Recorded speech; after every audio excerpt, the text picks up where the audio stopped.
Hi guys, White Witch 110 here. Second time I'm doing this.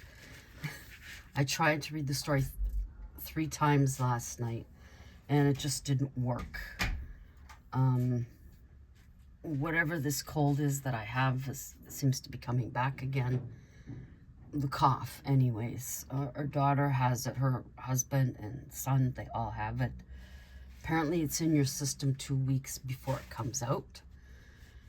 Hubby or she had found some concoction on the internet and hubby tried it. It's, what was that?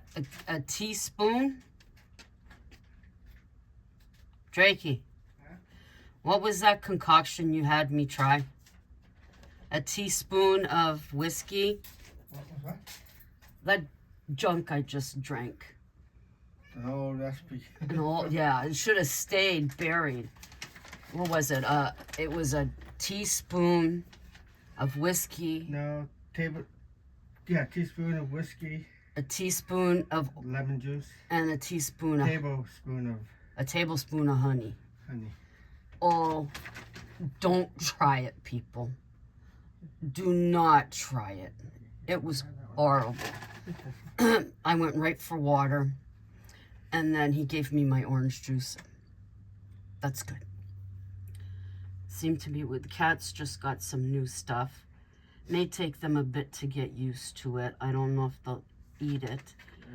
It's supposed to be calming. We got some stuff yesterday too through Amazon.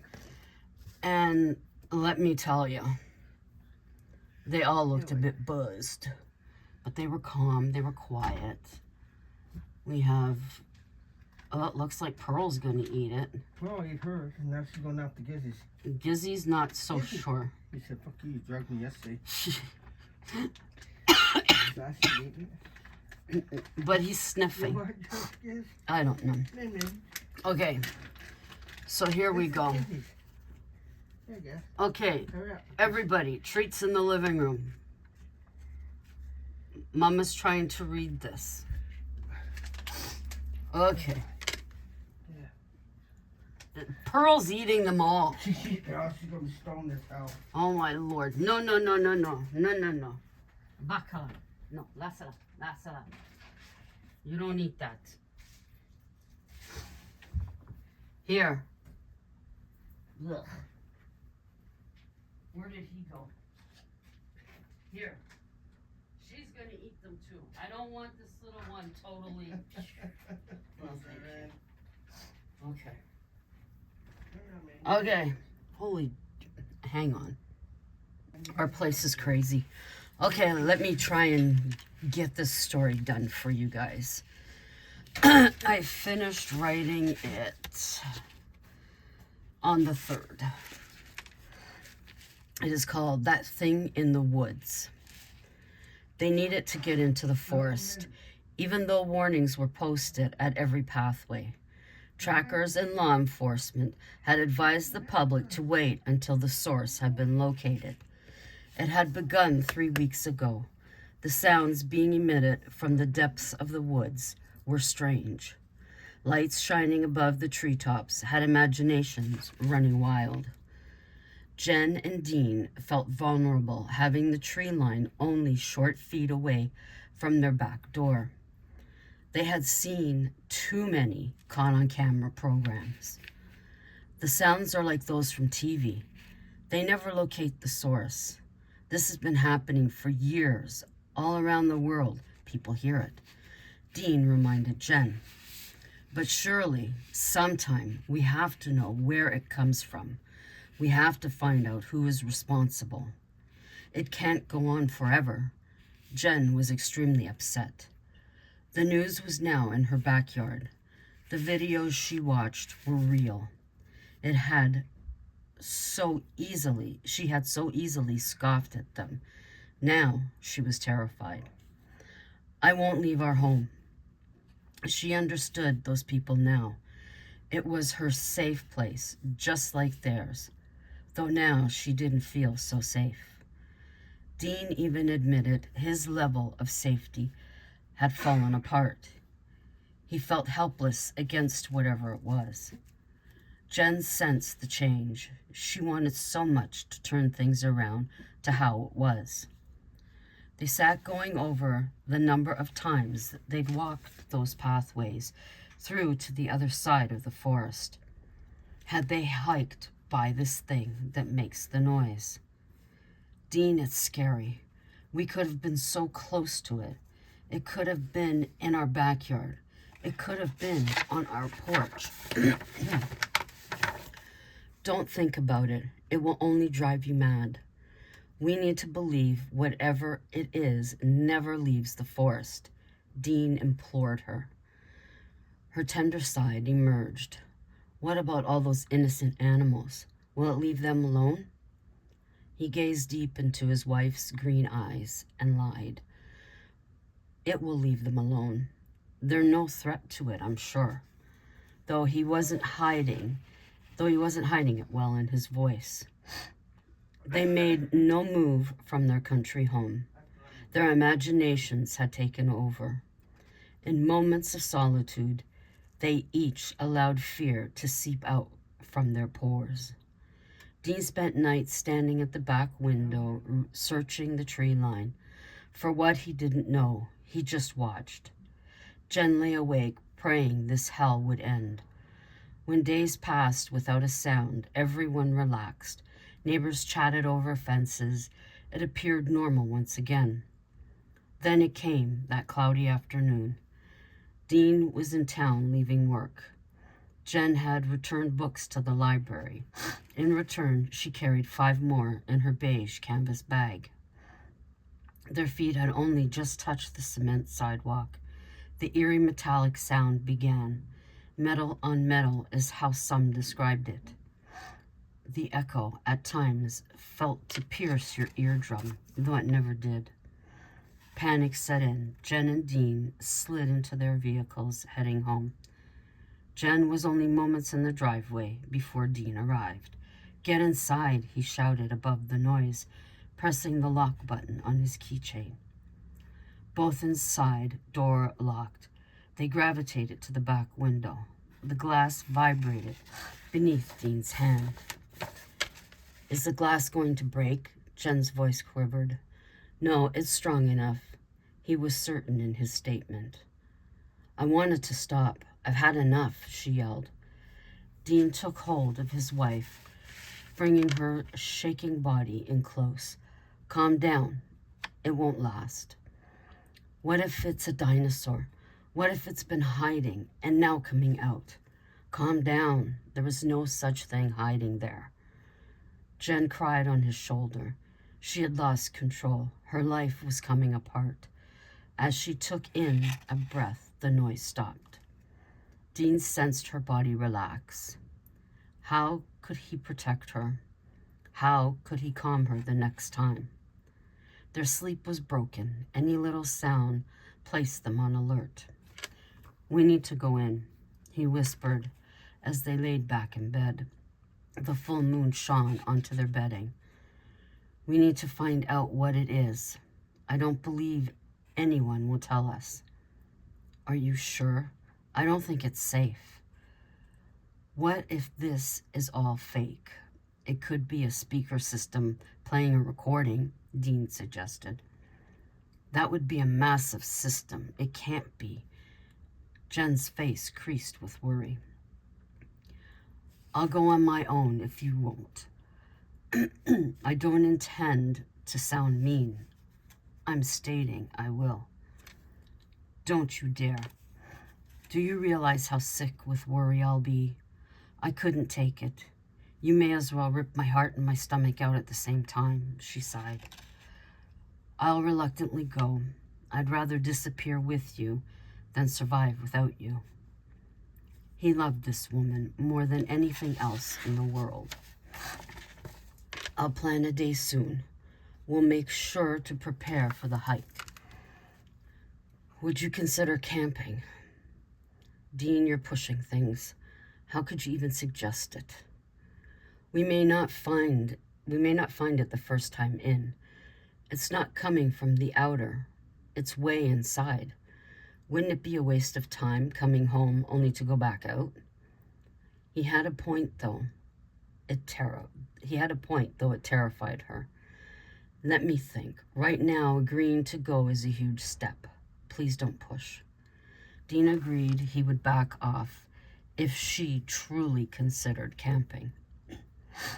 Early mornings, he began gathering supplies in the garage. His checklist was close to being complete. In Dean's mind, they were off once all was organized. Jen pep-talked herself up for the adventure she hadn't anticipated. Why was this happening to their community? Should they move? Would it be easier? Cities were experiencing the identical thing. It didn't matter where you lived. There was always the possibility it could happen. It became the most helpless feeling. Jen found herself preparing for the hike. There was no being stubborn. She actually had no choice. He would 100% go without her. I'm ready, she declared one morning. You sure? Jen reached into her closet and dragged out her old, reliable backpack. She had used it to carry school books, then camping gear, and clothes. Dean smiled as relief spread through his body. This was reality now. No more waiting. They drove together in Dean's car to the park entrance closest to them. Would have been easier to walk in from home, he informed her. The car tires crunched the stone-packed parking lot. Pulling into the spot directly by the pathway, they sat. Second thoughts ran rampant between them. Were they actually going to do this? Deep breaths, car doors open, and out they climbed, stopping another moment, staring into the thick trees. Last-minute check for supplies and nerves. Here was the opportunity to back out. No one would know. The lot was empty. Their neighbors knew nothing of the plan. Packs on, standing at the pathway, Dean turned his head to Jen. Let's do this. They stepped forward together. They were on their way. Hang on. The sun had come up above the horizon. There would be plenty of daylight. Secretly, Jen hoped to find the cause quick as possible. She prayed it was a simple explanation. The further in the journey progressed, the sense of alert heightened. Crazy how dark the canopy makes it, Dean said. Good thing the sun is out, or we'd need a flashlight. Did you bring one? Yes. They continued along until a large fallen branch impeded their progress. Must have come down with the last storm, he suggested. Jen scanned the surrounding area. This doesn't feel good to me. Imagination, my dear. Don't allow it to get away from us. There is nothing sinister about it. Though now he scanned as well, moving the branch. See, nothing to worry about. Dean took her hand to comfort. Come on, let's keep going. According to the numbers on his digital watch, it was time for lunch. He found a decently flat boulder to prepare the food. Sandwiches wrapped in wax paper, 2 bottles of spring water. Very simple, and hit the spot.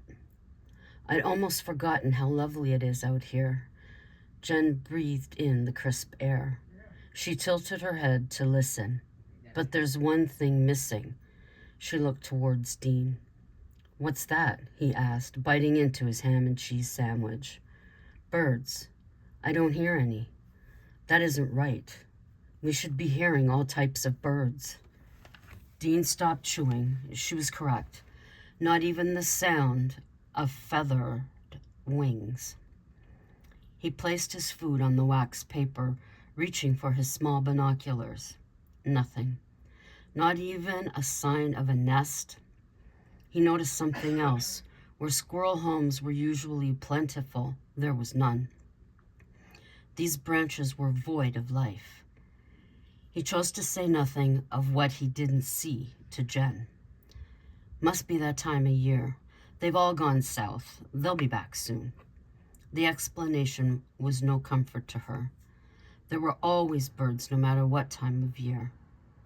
They soon packed up, leaving no trace of their having been there. The forest grew darker as the sun set. It was advisable to start finding a place to camp. They had been walking for hours, and Jen wanted to rest. Not used to this anymore. I've grown soft over the past year. My ankle is sore. She had twisted it badly the year before. There's a space ahead we can hunker down for the night. I'm hoping the hiker hut is still there, Dean said.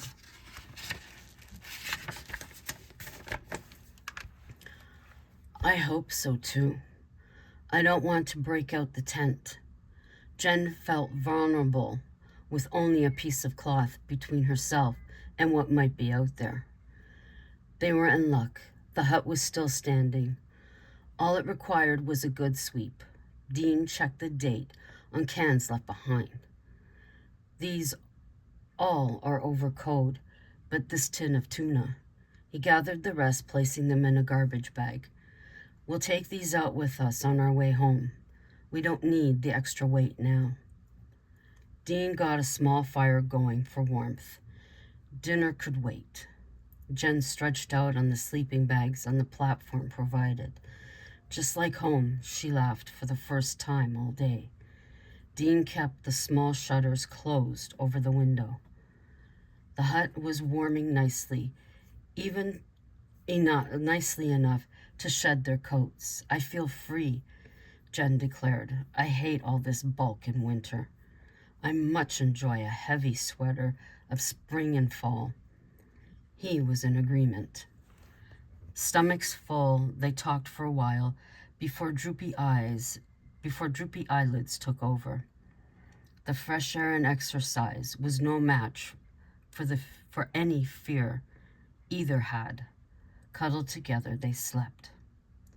A tremor woke them at 2 a.m. The hut shook violently. They were sure it would crumble around them. Dean referred to an app on his phone. There had been no seismic activity in the area, so what was it? He shrugged his shoulders, then guided Jen back beneath the sleeping bag.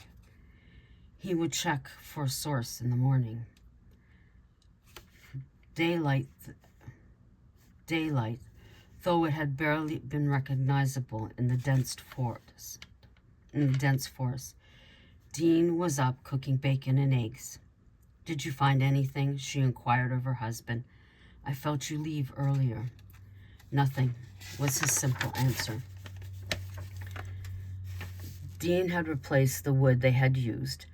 Jen had packed their belongings, leaving behind a few tins of food. The morning air was heavy with dew.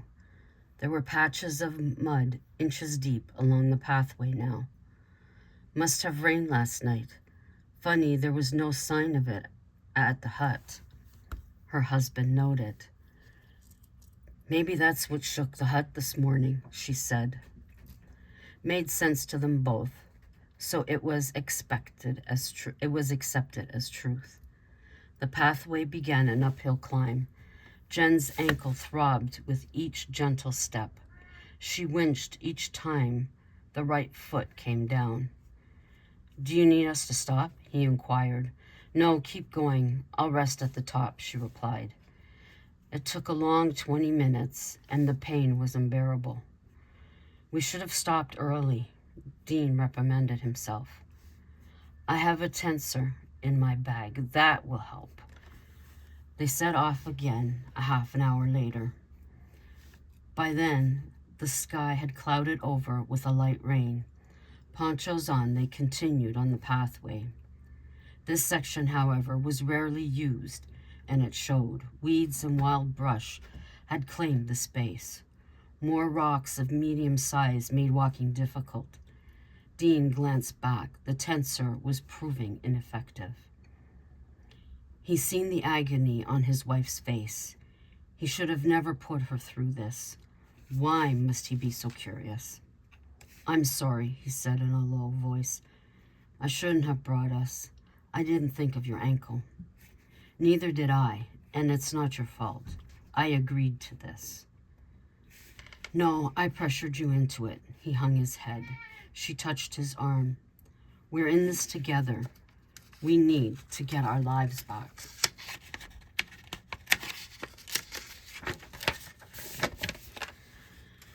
The entire reason they were hiking in this weather.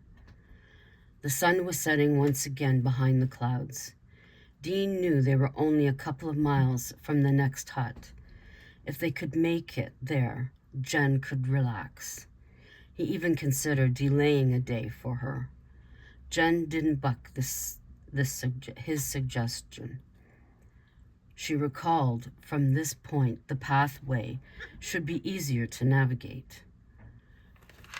We need to go off the path.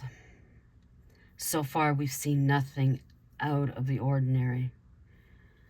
Except no birds, she added, to which he agreed.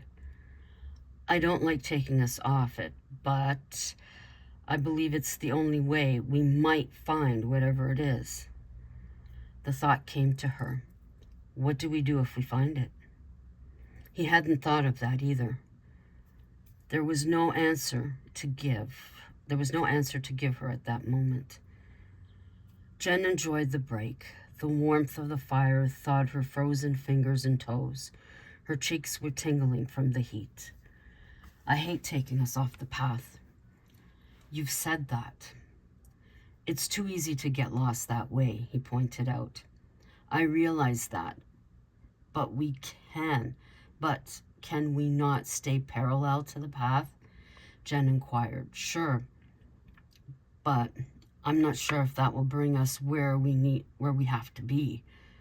The only way is to get far from the path. Jen knew what he meant.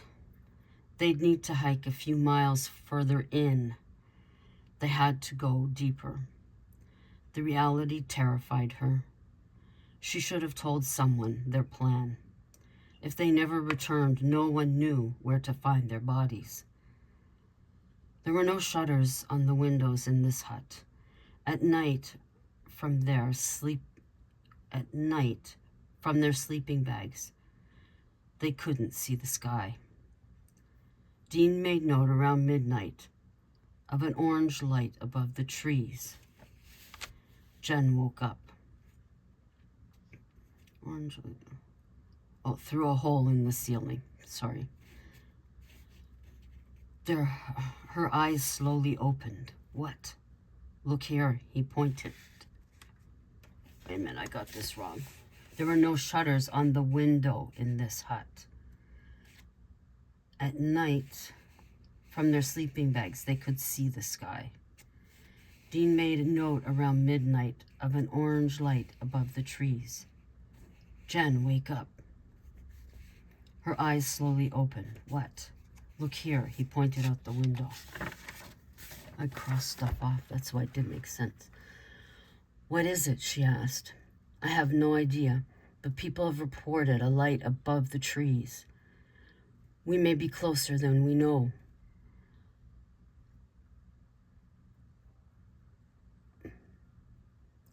There was a leap of hope in his chest. He wanted to pack and leave in that moment. He glanced at his wife.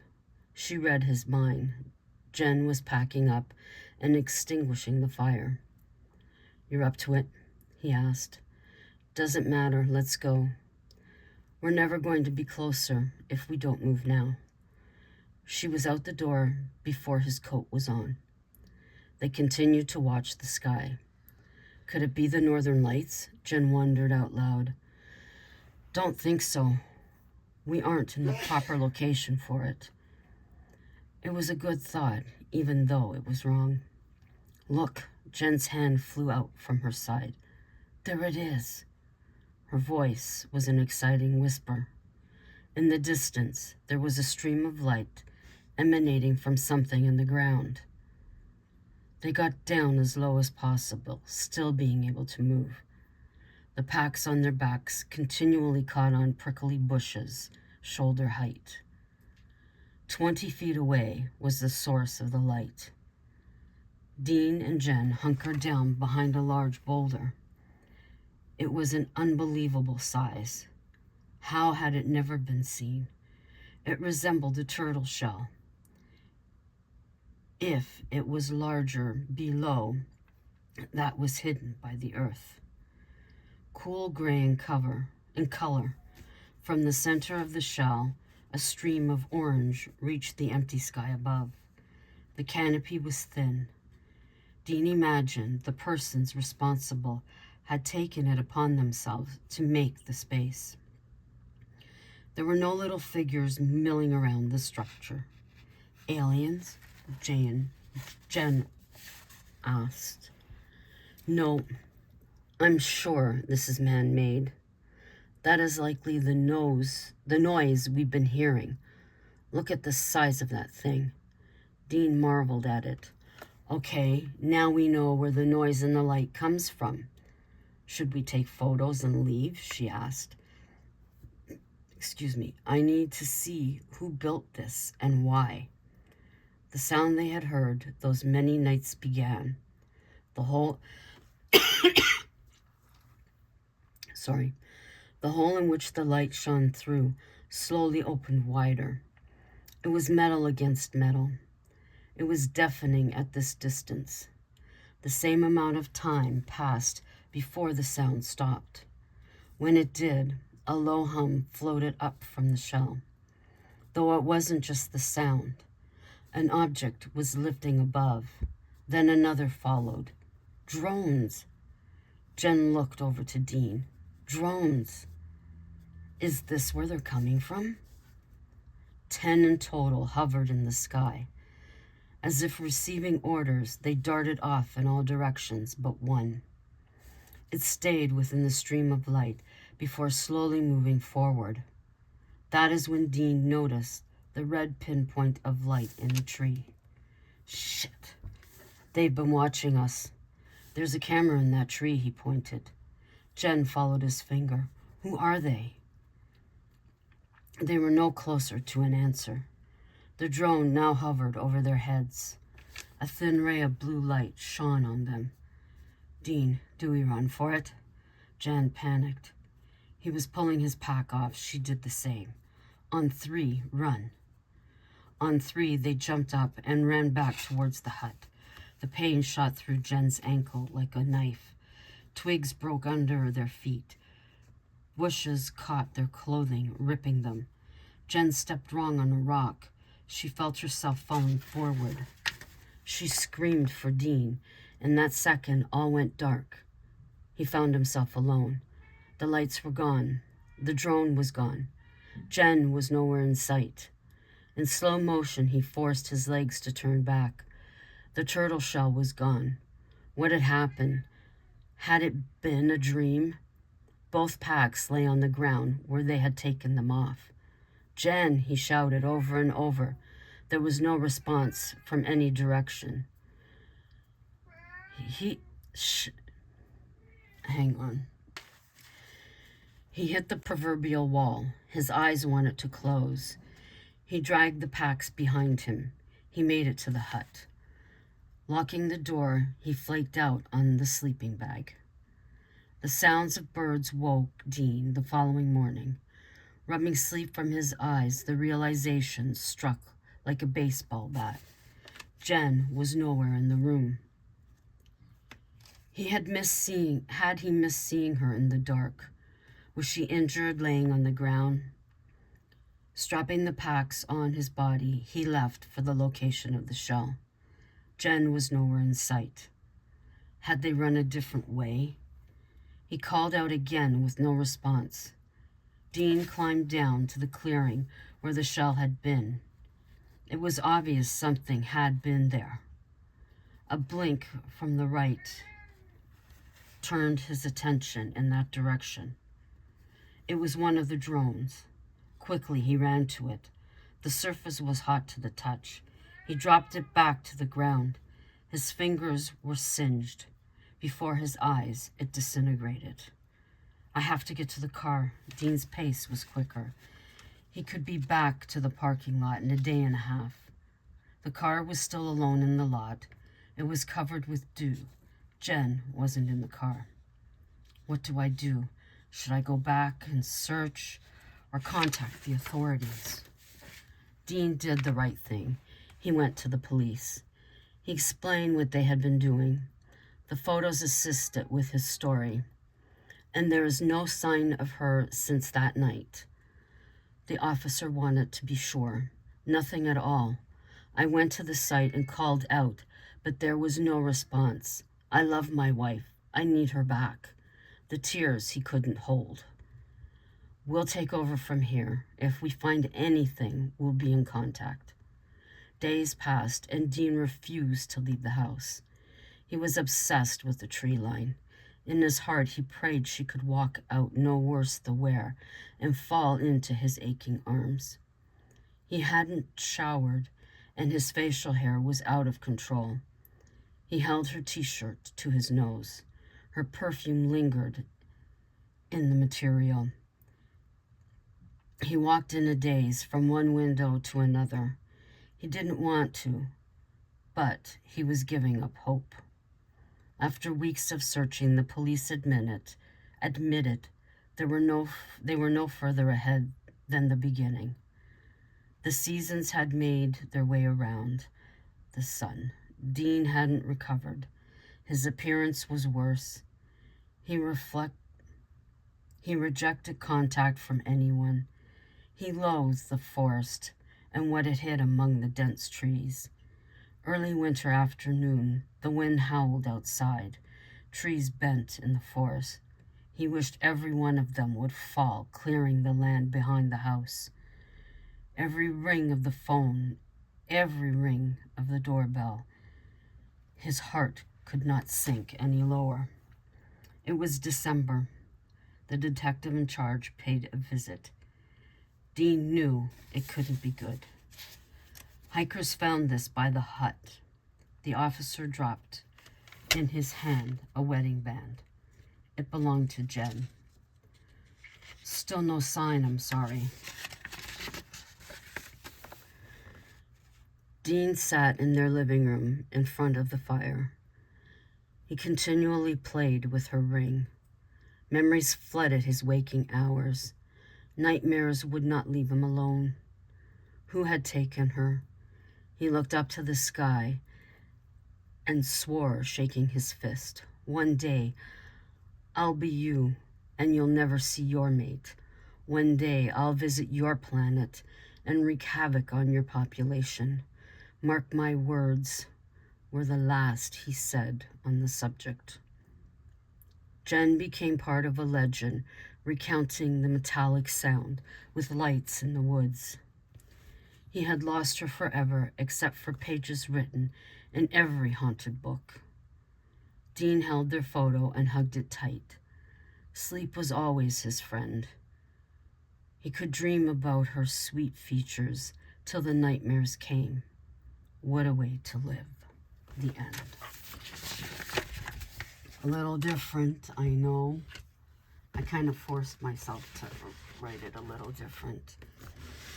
And I hope you enjoyed it, except for the coughing, a few interruptions, poor Gizzy Boo. But, so that's it until I start and complete the next story, unless I pick up one of my old ones. Thank you for being here. I'm going to go gulp down some orange juice. Until the next time, ciao for now.